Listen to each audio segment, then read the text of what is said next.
Matapos magkasalubong sa kalsada ng babae at lalaking yan sa Angeles City, Pampanga, biglang bumalik ang lalaki at tinutukan ng baril ang babae. Nagpambuno pa ang dalawa hanggang sa nakaabot sila sa gilid ng kalsada. Pagkahablot sa bag ng babae, kumaripas ng takbo ang lalaki at dali-daling sumakay sa nakaabang na motorsiklo. Agad nagsumbong ang biktima sa mga pulis. Huli sa manhunt operation ng suspect at ang kanyang kasabwat.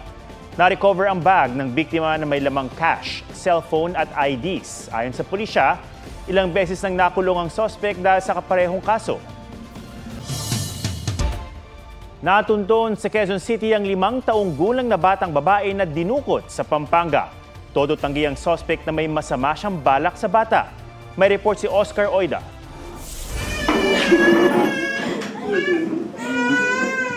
Maigpit na yakap at halik ang isinalubong ni Lola Teresita sa apong si Ali. Si Ali ang 5 taong gulang na nawala at huling nakita sa Angeles City, Pampanga noong linggo na bitbit ng isang lalaki.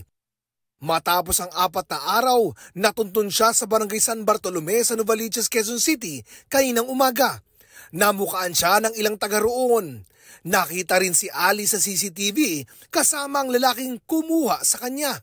Nilapitan at kinumpronta raw ng mga nakakita ang lalaki. Nakita ko, binibihisan niya yung bata, nakagawon na mahaba. Sabi ko, anak mo ba yan? Hindi siya masagot. Bigla po siyang binihisan yung bata, dinala yung bag, parang nag-aaligagana siya, nakaalis. Kaya sabi ng asawa ko, sige sumakay kang motor, ikutan natin kahit siya pumunta. Pasensya na po, may mali po talaga kasi di ko po pero po di ko po pinabayaan po yung bata. Anong ginawa mo? Hayop ka? Anong wala kang ginagawa masama? Kamatado ka. Eh, ba't di mo sinali sa pulis? Hindi, walang patapatawad. Animal ka. Kwento naman ni Ali sa kanyang tiyahin. Palo ka niya? Anong ginawa niya? Pitik ka. Pinitik ka.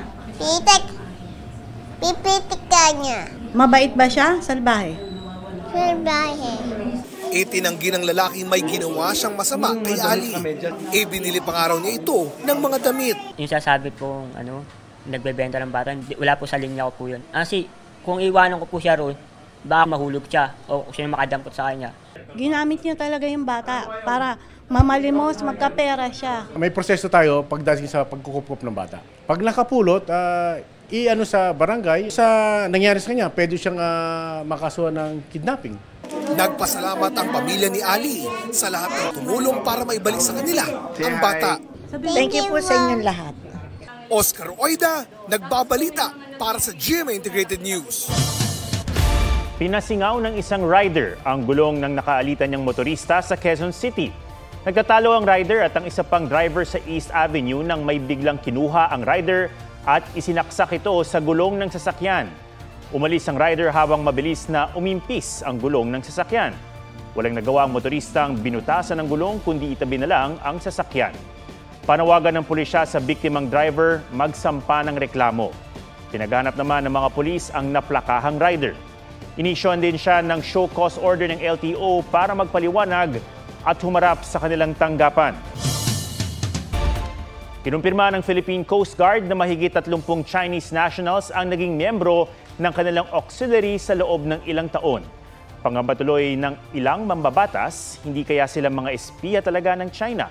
Ang sagot ng PCG sa report ni Ivan Mayrina. Sa gitna ng paglalayag ng Philippine Coast Guard at Bureau of Fisheries and Aquatic Resources papunta Pag-asa Island nitong Martes, sumulpot ang barkong ito ng Chinese Navy.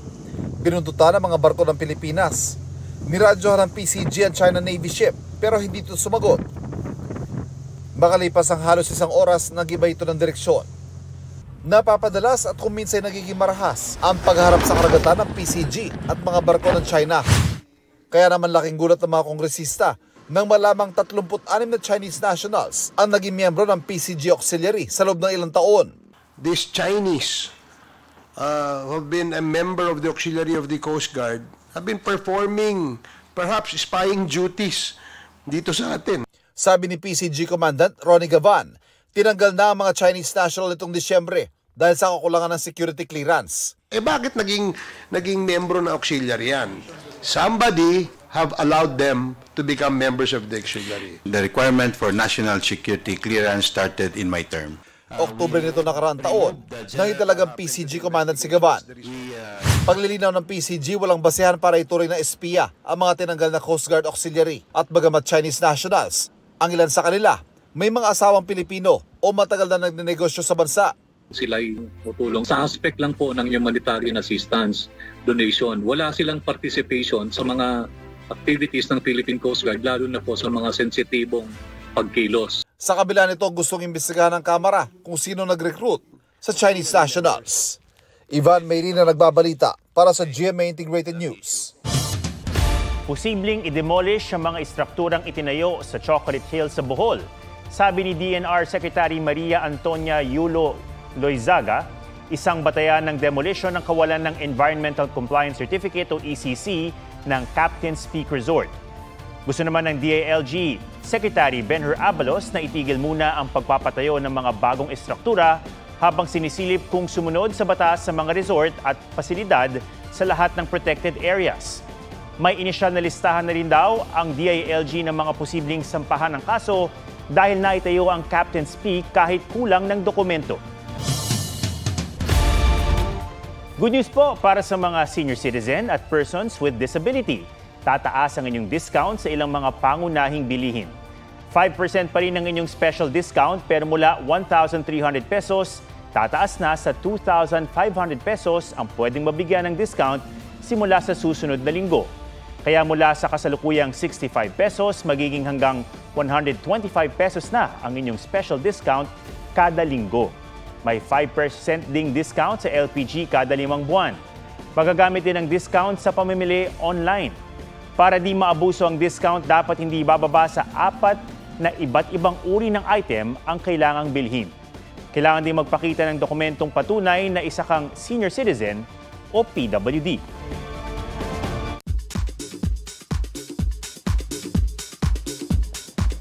All set na ang 3 Sparkle Love Team sa international tour sa Canada. Naghahanda na rin si Kapuso Primetime Queen Marian Rivera para sa kanyang comeback series. May report si Obi Carampel.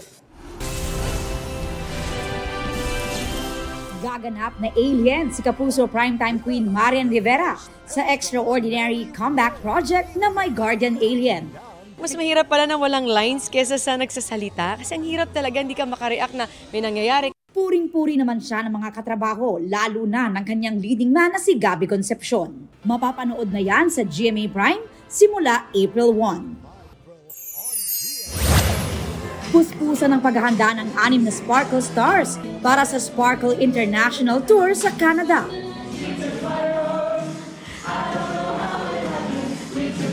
All out daw ang song and dance numbers na dapat abangan kina Julian San Jose at Raver Cruz, Barbie Forteza at David Licauco, at Rudo Madrid at Bianca Umali.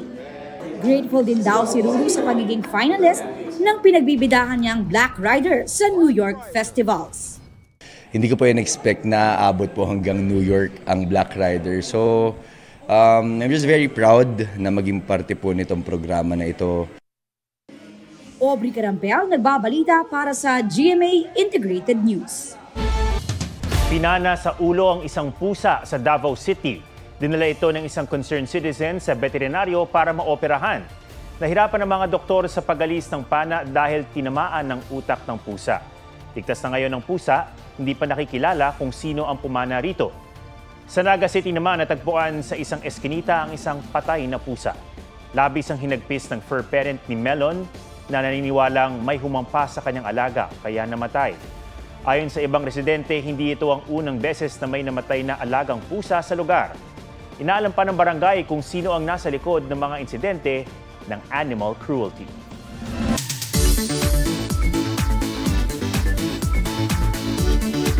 May mala Chocolate Hills din daw na likas na yaman sa ibang panig ng bansa. Gita Irian sa report ni Bernadette Reyes. Kung ang Bohol may pamosong Chocolate Hills, meron din daw ganyan sa Isla ng Negros. Ang Negrense vlogger na si 30 gusto raw makilala rin ng iba ang ipinagmamalaki nilang Hinakpan at Prosperidad Hills. Daan-daang burol na mas patusok ang tuktok. Luntian din ang kulay dahil sa bumabalot na makakapal at matataas na puno. Mula sa view deck na may 360-degree view, mistulang malulumot na punso ang mga burol sa hinakpan. Parang nagiging dilaw siya, tapos minsan parang nagiging orange yung color. Madadaanan naman ng isang highway na sinadya para sa ecotourism ang Prosperidad Hills sa Negros Occidental. Ang view tiyak daw na makakatanggal sa pagod ng mga biyahero at mga motorista. There's a lot to explore in Negros. Bernadette Reyes, nagbabalita para sa GMA Integrated News.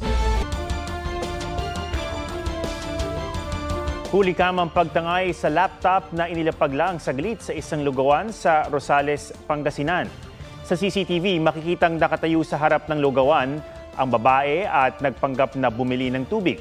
Maya-maya, inilagay niya sa kanyang bag ang laptop at agad na umalis. Ayon sa biktima, saglit siyang iniwan ang laptop sa tindahan para bumili ng tubig. Isinumbong na ito sa mga pulis at patuloy na iniimbestigahan. Nabulabog ng sawa ang mahimbing na tulog ng isang pamilya sa Tagbilaran City, Bohol. Oo na? Ano yun? Julisin nga Oo. Gutom na. Laki. Nakita ng isa sa mga anak ang malaking sawa sa ibabaw ng double deck sa kanilang kwarto. Noong una ay inakala nilang nilooban sila matapos marinig ang nabasag na bintana. Pinagtulungan ng mga taga-Tagbilaran City Fire Station ang pagkuha sa sawa. Posibleng nanggaling daw sa kahuyan ang sawa at nakapasok habang hinahabol ang daga.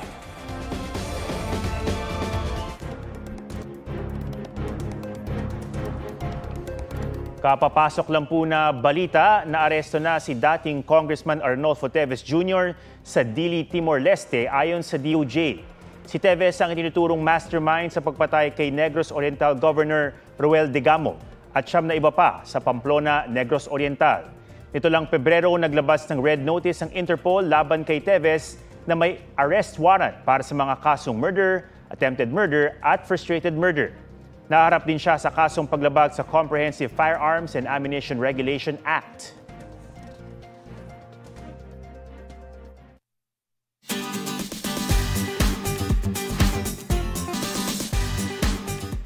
Nabalot ng takot ang gabi ng magkasintahan nang napatigil sila sa gitna ng madilim na palayan sa Bulacan. Pero hindi inaasahan ng babae ang mga susunod na nangyari na bumago sa kanilang buhay. Pusuan na yan sa report ni Ian Cruz. Biglang napahinto ang sasakyang ito sa gitna ng palayan na madilim, tahimik at walang ibang tao. Bumaba ang driver at siniyasat ang paligid. Ang sakay nitong babae napuno na ng takot. Ang gabing iyon pala ang simula ng buhay na hindi inaasahan nina Sheila May at Bon Joshua.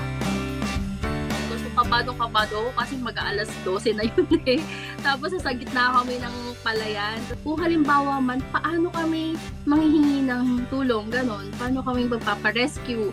Plano lang kasi nilang mag-celebrate ng 11th anniversary sa isang resort sa Bulacan.